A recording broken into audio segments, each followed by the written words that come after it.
Hey, Brian, can you hear me? Yep, got you loud and clear.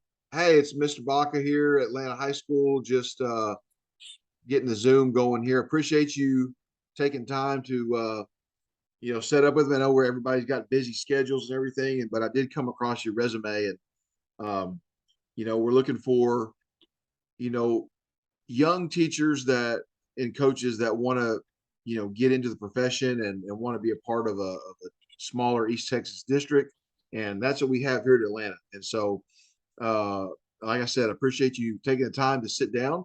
And I understand you're in Tennessee, and so that's really neat. And so uh, again, I'll just kind of open up and just tell you a little bit about myself, and then you can tell me a little bit about yourself. My name is Brad Baca, and I've been here. This is my first year here at Atlanta High School as a high school principal, and we are a small 3A district in East Texas in the Piney Woods, and it's a really good district that has all kinds of things going for it. We've got great athletics, we've got great band, we've got programs, we have all kinds of fine arts opportunities, and so it really is the school of choice in Cass County. And we just really wanted to add to our dream team here, and so that's the type of person that we're looking for, a dynamic person that really wants to dive in and get involved with these students in this community and really be a light on this campus and just really provide some energy and bring their own specific strengths and personality to what we already have. So um, I've been in education for this is my 17th year. So I was a coach before, so I totally understand the coaching world, and I understand um, Coach Morton has really expressed some interest in you and your opportunities as far as a coach and in your abilities and resume there, which is neat. So we'll go ahead and open it up, and I'll just go ahead and let you give you the opportunity to just tell me about yourself a little bit. Yeah, absolutely. So, I come from a really education background as far as my family. My dad was an educator as well as a football coach. My older brother was an educator as far as football coach. Um, really grew up around, being at the field house with my dad. I grew up around football. I grew up around teaching. My mom's a sixth grade math teacher, and so really education as a whole, from the football standpoint and also the teaching standpoint, has really kind of been a huge factor in my life. And so, went to two different high schools. Um, one in Cleveland High School, which is in more of the Dallas Fort Worth area, and one in Pittsburgh High School in the East Texas area. And so, went to school out in East Texas as well at East Texas Baptist, majored in history there, and minored in communication, and also played football. Um, and really, so I started out my education career in North Dallas at Prosper Rock Hill. And really, actually, before that, I was at McKinney Boyd for a short period of time, and COVID hit, and kind of, all world was crazy, and so went to Rock Hill, and really was a part of a really cool thing there. We opened up a brand new high school, and that brought a lot of different challenges and a lot of cool things that I don't think many educators and coaches got to or have opportunity to experience. As far as, man, this is a brand new thing. We're able to set a standard. We're able to set a culture. We're able to kind of instill what we believe, and so that was a really cool experience. And about December of 2020, my head coach that I played for at ETBU, he got the head coaching job at Austin Peay State University in Clarksville, Tennessee. Asked me to come be the quality control quarterbacks coach, and I went ahead and went, and was soon promoted to full time tight ends, and then got moved to full time quarterbacks. And really, I love that time there. Love getting to kind of understand football and really get into it. But kind of overall, just understood that maybe that probably wasn't my route to go for a career long. So I'm right now, I'm currently in the private sector working at a training facility called D1 West Nashville in Nashville, Tennessee. And I also train quarterbacks um, in the private sector as well. And so that's kind of where I'm at right now. I love, I got four older brothers. My thing is I know Texas high schools. I think, being in Tennessee and being in Texas are ran extremely efficient. Texas high school football is the mecca of all football, and I want to be at that place. And really, I think being in kind of all different areas in Texas, really, I was at a very affluent school in Prosper.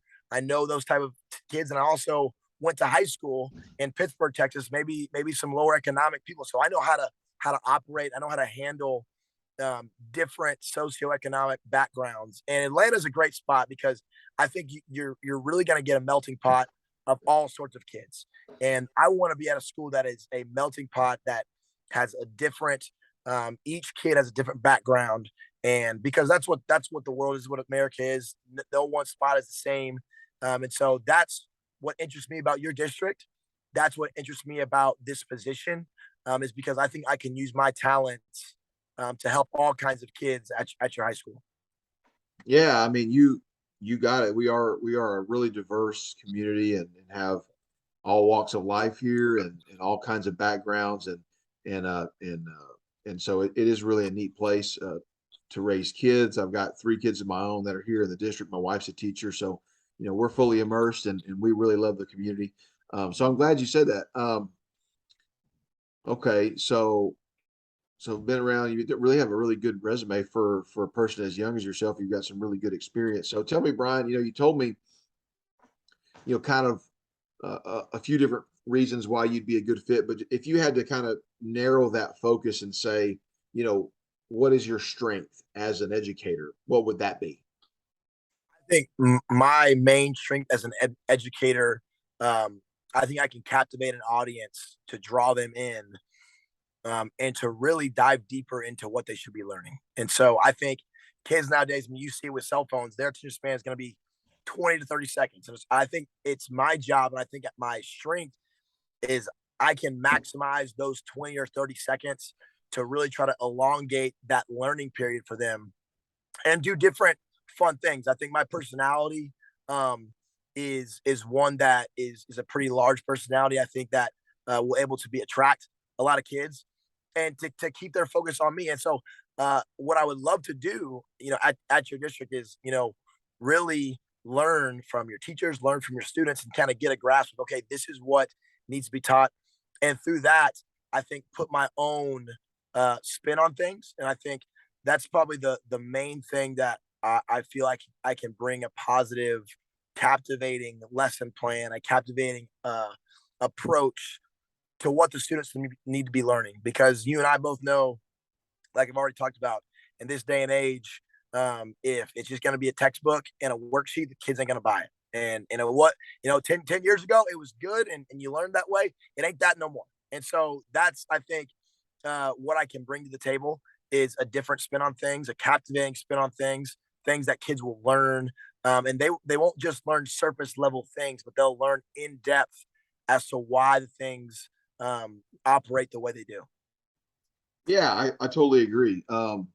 So the position again is it's U.S. history, it's dual credit. So it's going to be junior level. It is star tested, and so you would also concurrently while you're teaching the teaks to help these kids pass the star test, or not just pass the star test but master the star test.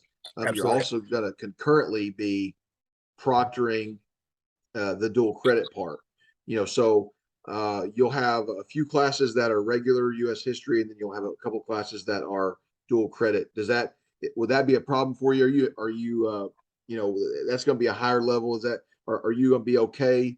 Getting with Texarkana College and kind of administering that curriculum.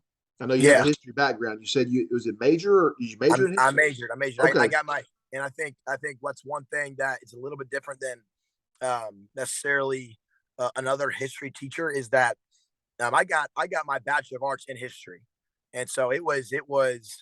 And I got my, I went through the alternative certification program with I Teach Texas, and I learned about the classroom studies. But really, those 4 years were designated to straight history, and Okay. and so Awesome.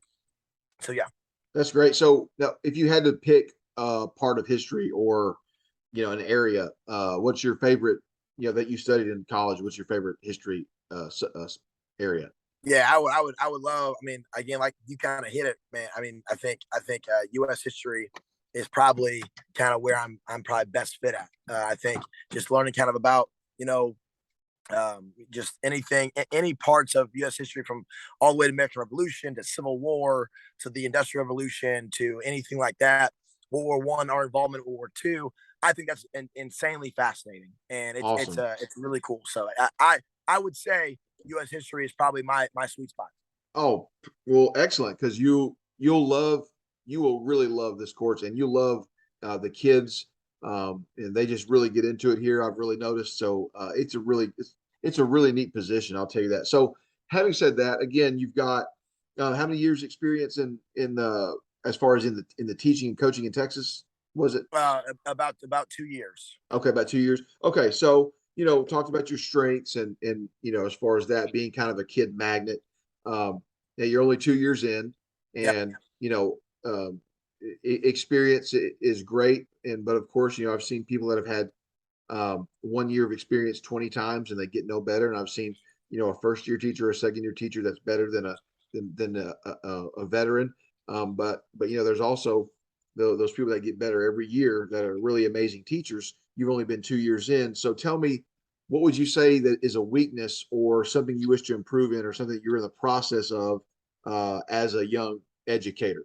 Yeah, absolutely. I think probably the one thing that if I had to point out, and like I said, and you kind of hit it, I'm definitely not perfect and got a lot to work on. But I think the main thing that I think that I'm really trying to work on right now is really adapting to the current situation of what's going on, and that could be in the classroom, that could be, hey, I mean, maybe we've got an early release period, and you got to change things up. I think for me, I'm a very routine person, very structured person, and that's one thing that I understand is, and as you know, you've been in the education program for 17 years. Every day is not the same, and you're going to get a lot of different things that are thrown kind of a curveball, and so how to handle that, how to process that, and how to find a new solution to that, I think is the thing that if I master that and able to really get a good grasp on it and really get better at it, I think my way in reacting and interacting with kids and interacting with the curriculum, I think will really progress. And the beautiful thing is, I'm able to right now in the private sector, even though I'm not teaching, I'm still able to adapt and react to the people that I train. And right now it's like I said, not necessarily in the classroom; it's more in the weightlifting side of things. And so, if their body is not responding the way I think the workout is, I've got to adapt and I've got to learn the fly. So that's something I'm still able to learn, even though I'm not in the classroom necessarily right now. That I can also I can bring to the classroom side of things at Atlanta ISD. Absolutely, I totally agree. Okay, Brian. Like you said, you're at D1 West Nashville. I'm seeing that, and so you've been working there for a while. Tell me, if I was to talk to your colleagues, some of the people that you work with, how would they describe you? Extremely energetic, extremely lively, um, and I would say an extremely positive, consistent person. And that's kind of what I really want people to see me as. I live by the mantra that full time consistency beats part time intensity. I think that if you are consistent every day, I think especially in the classroom, you're going to be able to give your students a a foundation and a baseline. That, hey, I know when I walk in Mr. Baca's classroom, he's going to be positive, he's going to be energetic, and he's going to be encouraging. If I can be those three things for those kids day in and day out, I'm going to do my job. And I think right now those are probably what my colleagues would say about me. And I wish that every setting I step into, um, those three things, being positive, being encouraging, and being consistent. If that's what they say about me, I'm at least making an effort to have to positive impact in somebody's life. Absolutely. And so, kind of to piggyback on that, Mm. how would your how would your clients and parents? You talk about your colleagues that they see, but what do you think it's like to get coached by you? And what do those? I know you have some younger clients in addition to adult clients, but those younger clients, when they come home and they talk to their parents, or if somebody said, "Hey, so and so, Mister, Mrs. So and so, I know, little Johnny or little Susie's going over there to D1 and Coach Baca is their coach." What do those parents? What would they say if I talked to them? What would they say about you?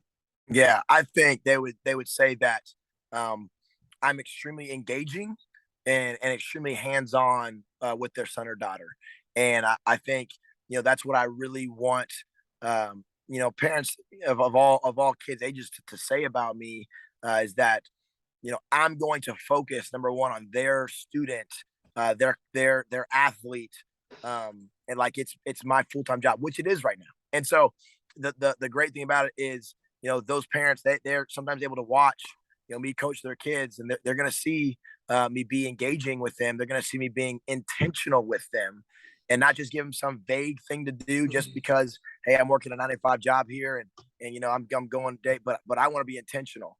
And so I think when kids go home to their parents, they're going to say, hey, Mr. Baca, Coach Baca, was engaging with me, was intentional with me, and gave me things that I think personally I can improve on. And that's what I think every kid needs to be able to say. The person that's teaching me, if they're giving me tangible things that I can work on daily, not vague, but tangible, intentional things work on daily, that's a thing that's going to really, really help me out. Excellent. Yep. Okay, let's see. Okay, so now, in teaching, there's a lot of requirements that the state puts on teachers. There's certifications, there's um, all the safety protocols that we have to adhere to every day, especially with the recent events, school shootings, all kinds of things. Teachers have a lot, with Absolutely. 504 and special ed and duty stations and like you said, you're gonna you're one that's aspiring to be a coach, so extracurricular activities and grade deadlines and all the things that you have. If I was to talk to your supervisor at D1 and say, hey, what type of employee is Brian? As far as dependability and obviously any employer, including Atlanta ISD wants people who are dependable, people who are trustworthy, people who are flexible, people who can, pick up the trash, so to speak, when they're walking, Yeah. by. What kinds of things in that arena? Not necessarily on you as your job performance, because we kind of touched on that, but more about you as a specific employee. As is Brian going to be there, and can we count on him? Is he a guy that is on time, and does he do the extra? Does he go the extra mile, or is he a guy that's just getting by? What am I going to hear about you when I call? Because I always check references, and and I always want to make sure I do our duty in the vetting process. So what am I going to hear? Before I even call, what am I going to hear from your boss? Yeah, absolutely. So two things that I want to really hit on. Number one, I think what my boss would say is that I'm a team player, and I'll get to that here in a second. And number two, I think that my boss would say that no job is too big for me, or I'm sorry, too small for me. No job is too small. So, like I said, I love that taking out the trash. That's some that, and I think you know she's done a great job at instilling our culture at D1. Is that hey, we're all a team here, and we're all family. So anything that you see this is our place and we want to make this thing great. So I think number one, she would say I'm a team player because my job is to create an environment in that facility that's ultimately going to want to bring clients back and bring members back and bring revenue to our company. And my job is not to say how can Brian benefit from doing this and how things do on the side. And I'll tell you a great example of that was I also train quarterbacks, and I maybe had an opportunity to kind of take really some clients in that and kind of go do my own thing. And I really said, how can I grow the business of D1? And so we partnered together. And will I lose a little money there? Probably. But ultimately, I'm here for D1, and they're my employer, and I want them to succeed. And I think in doing that, I think I'll succeed as well. But my number one job is the company that I work at. And so, and number two, no job is too small for me because, again, you work. I've worked at a lot of different areas and been kind of in the low totem pole, so to speak. And I've seen the people that maybe it looks like they think their job they think they're more important than they actually are, and it's hard to follow those people. And I always want to be a person that's man, I'm going to put a hand in the fight at all times, and I'm going to go and whatever needs to be done, I'm going to do it. And so those are the two things that number one I pride myself on, and number two I think my employer will say about me. Awesome. I appreciate your response, and that's great. Atlanta, we're a Title I school, and we have a very, very large amount of poverty, kids below the poverty line, socio economically disadvantaged, economically disadvantaged. And so, we have kids come to school, where, you know, we had, gosh, it was terrible. Before the school year started this year, we had three kids at our elementary school that died. The suspicion is that they were murdered by their mother, or in cahoots with someone else. The Texas Rangers are on it, but three kids at our elementary campus were killed in August, and then within another day span of that, one of the Atlanta heroes, a football legend that went on to play D1 and was in the Louisiana Tech Hall of Fame. He was shot to death, and then a another Atlanta ISD student, former student, he had dropped out, but he was supposed to be a senior this year, or was killed in downtown Atlanta. And so in a matter of 3 days, there were five deaths, all very closely related to Atlanta. So there's kids that are going through trauma. There's kids that are having difficult times, and they come to school, and you have to teach them history, or they have to go to the elementary and learn math, or my wife has to teach these kids. And she's got two kids, for example, that they're in the same classroom, and one of their dads is in jail for murdering the other one's dad. They don't even know. That's a real story. And so these kids are coming in with all this baggage, and sometimes um, the last thing on their mind is what you want to be teaching them. So it's very important that you capture their heart before you capture their head. So Brian, what do you believe are some keys to developing strong interpersonal relationships, so that when those days come where these kiddos come in and they're struggling with something that happened at the house, um, you're able to connect with them on a deeper level than just math or science or history, for example? How do you develop? What are some tangible things that you do or have done in your experience, or that you're going to do, to where you can create that connection where sometimes it may be difficult to reach a kid?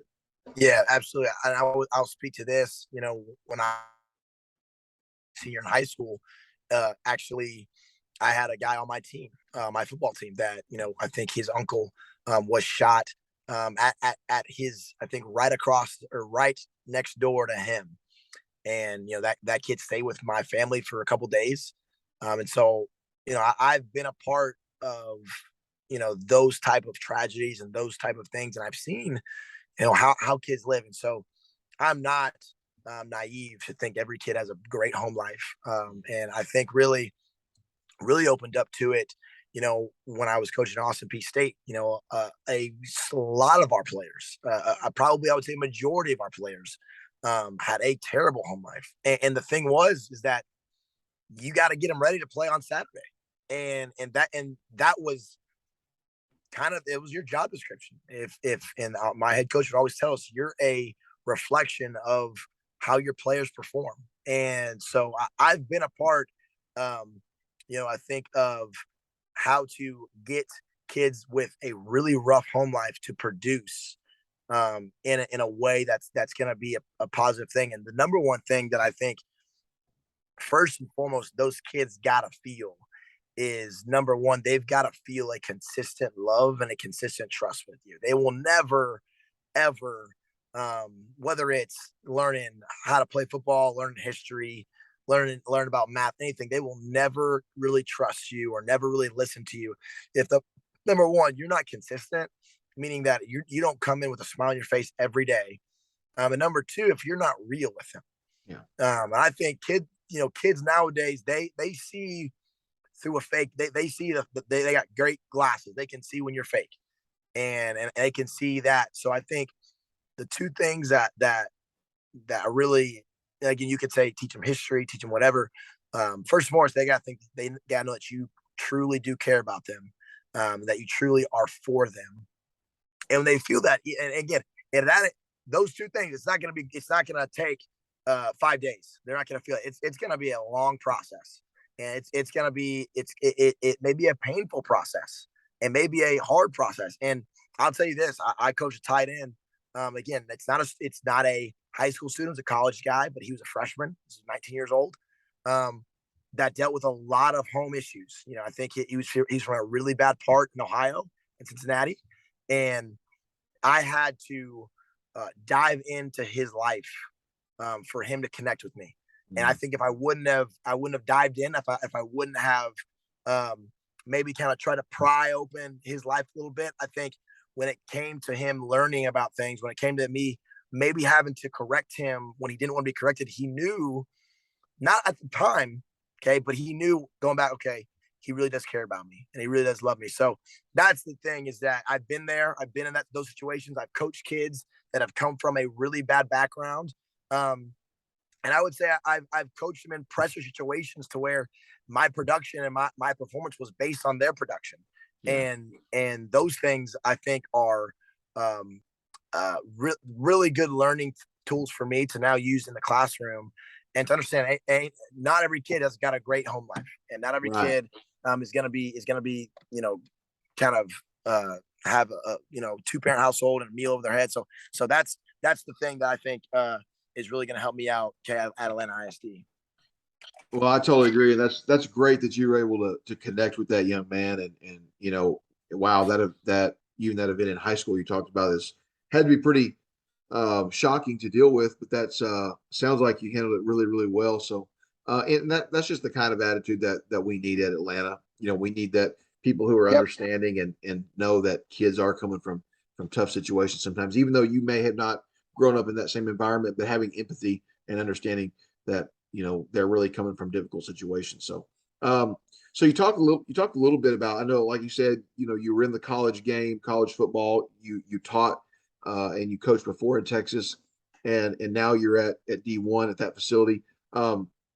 What's your goal, or where do you see yourself in the next 5 to 10 years? Are you back in Texas in the school system? Is this what you want to do? Yeah, absolutely. I think that's it's a great question. I think in the next 5 to 10 years, I want to be back in Texas. Um, you know, Preferably at a high school, coaching and teaching. And I think in the lens being in college and being in the private sector, been a lot of different things. I think those two things are great. My goal is to really impact kids positively, um, and really encourage them and really build them and build them into a foundation. What I've learned in the college game, um, is that it's become, now with the transfer portal and NIL deals and stuff like that, it's become more of a business, and more of the necessarily the relationship part is to a lot of kids is not necessarily that meaningful. You're a person that could help them get somewhere else, but that's about it. The private sector is really the same thing. You might see your clients 2 days a week, and that's all you get. And I think the great thing I see myself with kids, and I would love to be at a place for 5 to 10 years where I see seventh graders grow all the way up to be seniors in high school. And I think that's a really cool thing when you can see people mold, and develop, as men and as women, and go off to college. Yeah. And I think, I know in my life, the lessons that I learned in seventh, eighth, ninth, 10th, all that stuff, those have propelled me to my college years even later on. And that's what I want to be for kids. Am I excited about history? Absolutely. Am I excited about coaching football? Absolutely. But the number one thing I think I'm excited about getting back to Texas for those 5 to 10 years, the next 5 to 10 years, and really staying at a spot, is to grow and to nurture those young kids, and to really be a huge cheerleader in their life, and be somebody that is a rock for them that they can go back to. If they're struggling in college or struggling even after, college, somebody that they can say, hey, this person was a consistent person in my life that I can go back and look for help. So that's the reason I want to be back in the school system. And then there's not a better state than to do it in Texas. And again, my family's here. I know the area well. And that's a main part of why I'm looking at Atlanta. Yeah, I'm biased, but I do tend to agree with you on Texas. It is the best, and Absolutely. certainly for education and athletics. There, the UIL does it better than anybody. And um, So Brian, what's your career goal? Like Right now, where it do you would, want to end up? When you retire, what do you want to have been your ultimate goal as far as position wise? yeah, absolutely. I would love to be an athletic director and a head football coach. And, if I think, my goal, I think if you ask me the next 2 years, maybe just an athletic director, maybe a head coach. I don't know necessarily what I do know is, again, I want to be impactful in young men's lives. And I think, my best area to do that is, in football. Now, I do think that, the education wise, as far as teaching history, I know that's where I get 95, 98% of my salary, so that's a big, big thing for me. I think career wise though, I would, probably, be remiss if I said, my goal is to be a head football coach one day and to be an athletic director and be in the athletic side just because I've been around football all my life. But also education is extremely important to me, on that side. Well, I'll say never because I was just like you just a short while ago, and my career goal was to be an athletic director and a head football coach, and I was able to realize that goal. I was offensive coordinator first, and then an AD and head football coach, and I did that, and uh, and so now here I am, in administration and enjoying it and loving it, Yeah. and you still get the teamwork and the camaraderie. It's different, but you still do get to make those connections with students and staff and things like that. So never say never, but that's great. And I hope you achieve that goal. I really do. A little bit more back to the instructional side now, Brian. Um, what are some ways, maybe in the past or maybe in the future, that you can maybe take from football or your experience at McKinney Boyd or Prosper Rock Hill? How do you get your students excited about history? And speaking from experience, you're going to have some kids that walk into your room and they just absolutely love history, and they really Yep. do. And I've had them time and time again. And those guys and gals are great to have because they really can spur your discussion on. But there's going to be some that they could care less. They don't really care. What can you do to get them excited?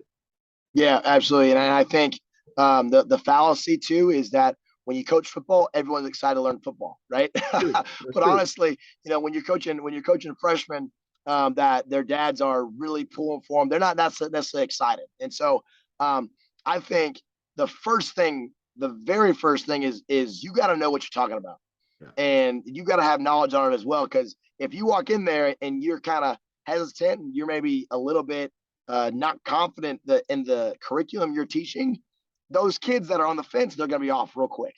You know what I'm saying? And so I would think, number one, I got to master the knowledge and the content of Mhm. what's going on, and which is what I think I'm really good at. Number two, I think, especially with younger kids, I think relating to them, and really all kind of, three phases, of learning, as like the visual part. I think, showing them, actual, pictures of necessarily the Battle of Gettysburg, where that took place at, and showing them, hey, this is where this happened. Isn't that cool? And showing the visual part, showing them audio things of maybe getting some, just audio of, different, guys talking, Martin Luther King showing them his I Have a Dream speech, I think is huge. And I think plugging that in to the lesson of, hey, this is what's going on at the time, and this is the speech that he said, and I think that would be a huge. And then just the tactical part of, touching and feeling just kind of what is actually going on. I think, you can do all those three things. I believe through, kind of storytelling, and trying to get the kids to really dive in, to what's going on at the park. And really, the great thing about it, U.S. history is amazing. Mhm. That I love is because there's so much artifacts. There's so many things that you can show, through a screen. You could show them artifacts and they can touch it and feel it. Oh, this is what it is. You can show them audio, and it's going to get at least the kids to at least see what's going on, and at Right. least hear what's going on, at least that put themselves in the position. Because like I said, and I alluded to it earlier, if all you got is just a textbook and they're reading about it, it's not going to really jump off the pages if they don't know, Sure. what's going on. And the same thing, what it really applies to anything in life. No one's going to get excited, no one's going to be able to really, put themselves in a scenario if you don't have a visual, if you don't have an audio, if you don't have something you can touch. So those three things I think are, I think the first way you can get them at least engaged. And once you got them engaged, I think you can, move it around. You can do different things to get them excited. Yeah, I totally agree. It is about just getting them into it. Brian, tell me a little bit about your experience. So here at Atlanta High School and Atlanta ISD as a whole, we have a couple of non-negotiable initiatives that we require of the teachers, and one of them is a bell ringer at the beginning of class, so that they automatically come in and begin working on right when they get into class. And another was an exit ticket. That can be a physical exit ticket that they're answering a question on, or asking a question on, or they can verbally turn and talk something they learned that day, or it can be an exit quiz on a Google form. But tell me kind of a sample lesson. What does a Brian Baca lesson look like when I come into your classroom? Yeah, I think the first thing, um, that for as far as a bell ringer, like I think that's got to be super engaging. And like I said, those three things are huge. And I think the first one would probably be showing at least maybe a picture, or asking a question of, hey, if this is if a U.S. history thing, hey, what do you think is going on right now? And what, like, can you set the scene of what's going on again? And I'll go back to that Martin Luther King speech. I would show them, the picture of him, kind of at the National Mall, and that many people there. And I would probably ask the question, hey, what do you think uh, is going on at this point? Why do you think so many people are going to see Martin Luther King and his "I Have a Dream" speech? Why is that? And you're going to get a plethora of different answers, and that's beautiful because I want them to think. I want them to be like, well, I don't necessarily know, but maybe it's because I don't know. Maybe he's a really famous person. Okay, why do you think he was famous? Why do you think it's so big? And then I think the last, a bell, kind of an exit ticket, I would really want them to put now, once you understand what's going on. Okay, we talked about that. We talked about or once we go over that lesson as far as the amount of racism going on in the South, and what's going on, and how Martin Luther King handled that. Okay, now the exit ticket would be, okay, put yourself in that scenario, and put yourself at the National Mall, and how would you react to Martin Luther King? Because what he said was very polarizing, and how would you go that? And I think really I think what we kind of fail to realize, and is sometimes in history, obviously we look back now and say, man, it was crazy. Yeah, it was wild. But I think putting yourself where, okay, this was necessarily the norm. It was the norm to say, to say, okay, to think about the separate but equal type thing. And yeah, and I would really challenge my students, why would you really believe in what Martin Luther King is saying? Why would you think that? And really see their answers and see what they come up with. Because I think that would be the number one thing. Is the first time I put something together that they don't know about, they got to think about it. I would go over the lesson now. Once they know the lesson, okay, put them right back in that scene. You understand what's going on. Now put yourself in the scenario, and what would you do? Okay, very good. So are you a kind of a lecture guy off PowerPoint, or are you a blended learning, group activities? What's your main style that you go? And by new means, are we expecting you to come in right now and you become a master teacher off the bat? Like, we're going to help Right, you. We're going to right. help you with professional development, and and professional learning communities within Atlanta High School, and but I guess, what have you done in the past? What is your specifically? I know you talked about content, like you're going to put stuff up there, but have you used PowerPoints, or you use book, or you use Google Classroom, or what have you used? Yeah, I've used all those things. I've used Okay. Google Classroom. I've used PowerPoint, small groups. What I like to do part what I kind of say is part whole part. So what I'm going to do is I'm going to ask a question, or go over PowerPoint, and most of my lessons will be PowerPoint based. Okay. But never want the students to be sitting there for 30 minutes listening to me. Right. That's I know myself, and a lot of people. I'm 25 years old. I don't listen well. I Sure. get lost after 10 minutes. So Sure. what I would want to do, again, show a PowerPoint. They're going to be. I would set them in groups of 4, hopefully, and we would go interactive. But what always is funny to me, I think, is when teachers they ask a question to a whole group, and they didn't give them time to give the students time to really reflect on actually the question. They just think ninth graders can spit on an answer in about 2 seconds, and that's that. And I've done that too. That doesn't happen. What I used to do is I go PowerPoint slide by slide. They're in groups. I'll go over it. I'll say, okay, now, hey, let's talk about this thing. This is a question. What do you think about this person's opinion, or what do you think is going on now? Let them talk for 2 to 3 minutes, and then I want to get their feedback. And I think that does two things. Number one, it helps them interact with their peers and understand, hey, this is what people are thinking. Number two, it helps them actually gather their thoughts. So instead of having them answer just random answers that they've thought for about 2 seconds, they've actually thought out a thought that they've processed.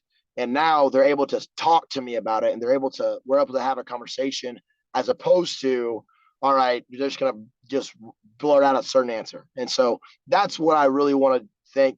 I really want to do is we're all together, ask a question, let them break out as groups, talk, come back, talk about certain answers. And then we can all have a discussion together about what's going on. And now, instead of having the class talk for 5 seconds, they've thought about it for 2 or 3 minutes. We've talked, we've got other people's answers for maybe 2 or 3 minutes as well. Now we're on it for 6 minutes, and now the wheels are turning. We can have an actual educational conversation about what's going on. Yeah, and you're exactly right. And another thing you could do that I'd done in the past, because I did teach that was to do a book review. And Okay. The purpose of the book review is just you could go down to our library. The librarians would help you set out the books that are from first semester to second semester, and really the purpose is just to read others' works on U.S. topics beyond the textbook, to further their understanding of the subject. Just like higher ed students read extensively, well beyond the basic survey textbook, and our library has an adequate collection, as well as a substantial physical and ebook library that should suffice for the assignment. So I typically give the kids sample topics and books, and and then kind of say, hey, no book less than 200 pages will be accepted. And then I let them ask me questions, and then, generally give them an outline. Hey, start with a summary, give me a 3 to 5 page book review, and then begin with a summary. The middle, have the analysis, talk about it, critiques, things you like, things you didn't like. And then, summarize it.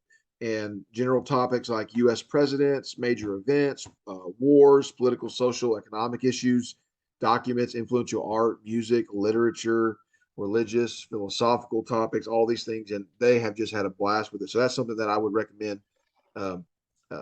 if and when you come to Atlanta, that you add that. I would say one per semester. That really gives the kids something to dive into, and it gives them some freedom because you allow them to choose the book. So I had a lot of success with that. So I kind of passed that on to you. Absolutely. So just a few more questions here, Brian. You've done well time management as you've gotten several jobs, and as you're seeking your next one.